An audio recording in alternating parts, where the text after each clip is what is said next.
তাকওয়া কি জিনিস?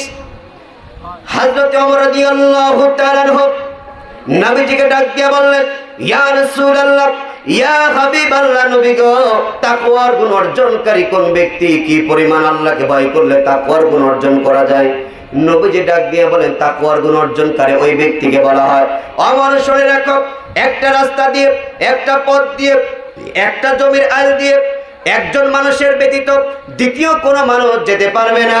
এই রাস্তা দিয়ে যদি একজন ব্যক্তি যেতে থাকে, দুই পাশে যদি কাঁটাযুক্ত থাকে, ওমর বলো তো দেখি তুমি ওই রাস্তা দিয়ে কেমন করে যাবে? ওমর বললেন, হুজুর, আমার শরীরটা ছোট করে আঁটোসাঁট হয়ে যাব। নবীজি ডাক দিয়া বলেন, ওমর শোনো, এটাই হচ্ছে তাকওয়ার গুণ অর্জনকারীর ঔষধ, এটাই হচ্ছে তাকওয়ার গুণ অর্জনকারী বোঝানোর সবচেয়ে উত্তম মাধ্যম।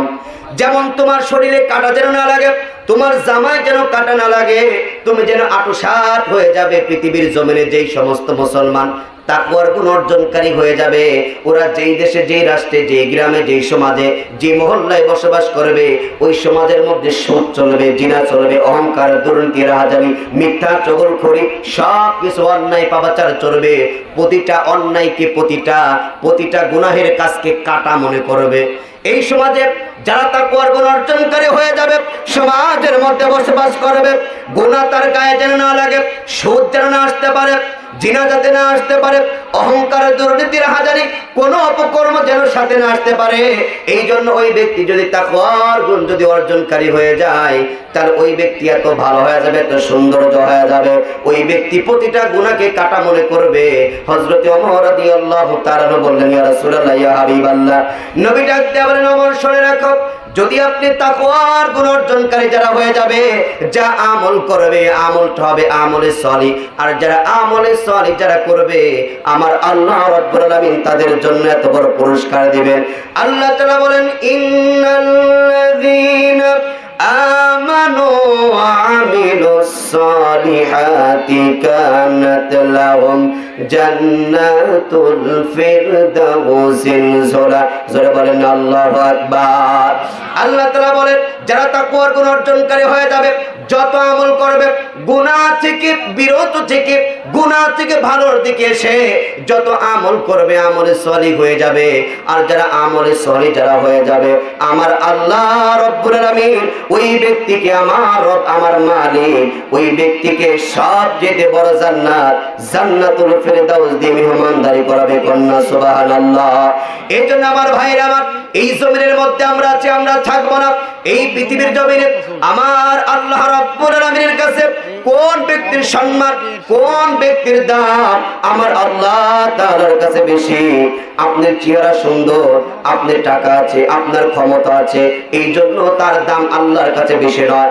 আমার আল্লাহ কোরআনের মধ্যে জানিয়ে দিচ্ছে, আমি আল্লাহর কাছে দুনিয়ার মধ্যে কোন মানুষের দাম বেশি, কোন মানুষের সম্মান বেশি। আল্লাহ তাআলা ডাক দিয়া বলেন, ইন্না আকরামাকুম ইনদাল্লাহি আতকাকুম ইন্নাল্লাহা আলিমুন খাবীর। কোরআনুল কারীমের 49 নম্বর সূরা, সূরার নাম সূরাতুল হুজরাত, আয়াত নাম্বার 13।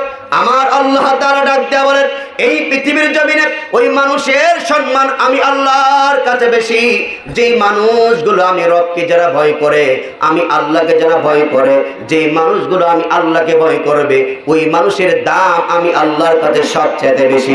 কন্যা সুবহানাল্লাহ। আমার আল্লাহর কাছে আপনার দাম বেশি, মর্যাদা বেশি হয়ে যাবে। সুতরাং আল্লাহর কাছে যদি সম্মান বৃদ্ধি হয়ে যায়, এই যে সূরা হুজরাতের আয়াতে কারিমা 13, এই আয়াতে কারিমা যখন নাজিল হয়, একজন সাহাবীর মাধ্যমে এই আয়াতে কারিমা নাজিল হয়েছিল। এই সাহাবীটির নাম হচ্ছে হযরত বিলাল হাবশী রাদিয়াল্লাহু তাআলা আনহু। বল, হযরত বিলাল কালো মানুষ না ধলা মানুষ? টাকা পয়সা আছে, সম্পদ কিছু আছে, কিন্তু বিলালের জন্য কোরআনুল কারীমের আয়াতে কারিমা নাজিল হয়। হযরত বিলাল রাদিয়াল্লাহু তাআলা আনহু আজান দেয়, সাহাবীরা বলেন ইয়া রাসূলুল্লাহ, বিলাল সিনকে শিন বলে, শিনকে সিন বলে, বিলালের কণ্ঠ ভালো লাগে না।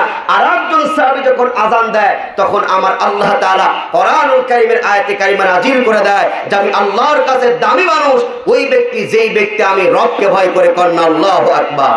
বিলাল কেমন করে আমার আপনার রব, আমার আপনার মালিককে ভয় করেছিল। বিলালের টাকা ছিল না, বাড়ি ছিল না, গাড়ি ছিল না, বিলালের একজন মালিক ছিল যার নাম হচ্ছে উমাইয়া। কথা বলেন নাম কি? আর একটা জোরে বলেন নাম কি? উমাইয়া। উমাইয়াকে মক্কার মানুষ ডাকতে বলে উমাইয়া, এই শীতের মধ্যে বিলালের গায়ে ভালো কোনো কাপড় নাই, শীতের পোশাক নাই রে উমাইয়া, তোমার টাকার কোনো অভাব নাই, সম্পদের অভাব নাই, তুমি পারলে তো বিলালকে একটা শীতের জামা কিনে দিবার পারো, শীতের কম্বল কিনে দিতে পারো। উমাইয়া ডাক দিয়ে বলে আমি হচ্ছে মালিক আর বিলাল হচ্ছে গোলাম। মালিকের গায়ে জামা থাকবে আর বিলালের গায়ে জামা থাকবে, হতে পারে না। গোলামের গায়ে জামা থাকবে, পার্থক্য কি হলো? মানুষটা ডাকতে পারে উমাইয়া, তোমার টাকার কোনো অভাব নাই, সম্পদের অভাব নাই রে উমাইয়া, এই রোদের মধ্যে কত কষ্ট হয়, বিলালের পায়ে এক জোড়া জুতা না, এক জোড়া জুতা কিনে দিবার পারো। কিন্তু বিলালের মালিক ডাক দিয়া বলে শোনো রে মানুষ শোনো, আমি হচ্ছে মালিক, বিলাল হচ্ছে গোলাম। মালিকের পায়ে জুতা থাকবে, গোলামের পায়ে জুতা থাকবে, মালিক আর গোলামের কেমন তফাৎ ভালো। আমার মুসলমান আব্বারা, ওই বিলাল, যেই বিলাল রাদিয়াল্লাহু তাআলা যেই বিলালের জন্য আল্লাহ কোরআনের আয়াতে কারিমা নাযিল করে দেয় আশরায়ে মুবাশশারা 10 জন সাহাবীর নাম। আল্লাহর নবী বলেছেন আশরায়ে মুবাশশারা তারা জান্নাতি, 10 জনের মধ্যে বিলালের নাম নাই।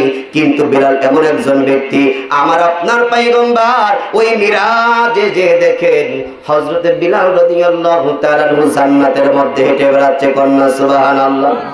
আর একটু জোরে কন্যা সুবহানাল্লাহ।